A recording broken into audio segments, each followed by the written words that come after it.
సంస్థలో పనిచేసేటప్పుడు భారతదేశానికి అవమానకరంగా మీరు ప్రవర్తిస్తున్నారు. జనగణ వాడేటప్పుడు ఒక డిసిప్లిన్ డిపార్ట్మెంట్ నుండి కనీసం లేచి నిలబడాలని ఇంగిత జ్ఞానం కానీ లేకపోవడం చాలా బాధాకరం. జిల్లా పోలీసులో చెప్తానా, ఇంత అవమానం చేస్తారా మీరు? బాధ్యత లేదా మీకు? భారతదేశం కానీ ఇలాంటి ప్రభుత్వం అన్నా కానీ ఇంత అగౌరవపరుస్తారా మీరు? ఎవరా మీకు ఎడ్డెవరు? ఇక్కడ సిఐ గాని ఎస్ఐ గారు మీ ఏరాలకు పేర్లు రాస్తామంటే ఎస్పీ గారికి అందరికీ సస్పెండ్ చేస్తాం అంటే మీకు అంత అవమానమా భారతదేశం అంటే? ఎందుకు మీకు అంత అవమానం, ఇంత బాధ్యత రాయించడం నాకు అర్థం కాదు. అంటే మిగతా అంత భారతదేశంలో ఉండి మిగతా అంత పరిమాణంలో మీరెవరు పెద్దోళ్ళా?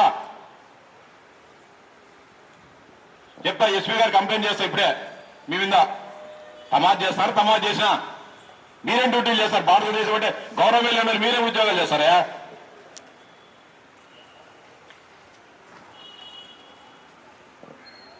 పద్ధతి మంచిది కాదు ఇది.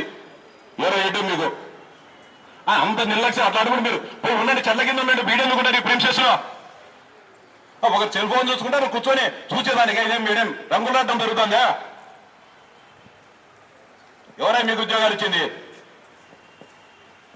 ఉద్యోగాలంతా ఓపిక రాకపోతే సాలుకు రాజీనామాలు చేసుకోండి. మస్తుగా ఉండేది ఈ దేశంలో నిరుద్యోగులు ఉద్యోగాలు కావాలని. ఎవరు సార్ మీ హెడ్? ఎవరు ఇక్కడ ఇన్ఛార్జ్? దీనికి ఇన్ఛార్జ్ ఎవరుంటే దీనికి ప్రిన్సెస్ కు డిపార్ట్మెంట్ సంబంధించి ఇక్కడ ఇంత బాధ్యత రాయించడం పనికిరాదు మీకు. నెంబర్ రాసుకోండి, మనీ చెప్తా. బండి నెంబర్, ఈ నెంబర్ రాసుకో, ఈ నెంబర్ ఆ నెంబర్ వెహికల్ నెంబర్ రాసుకో.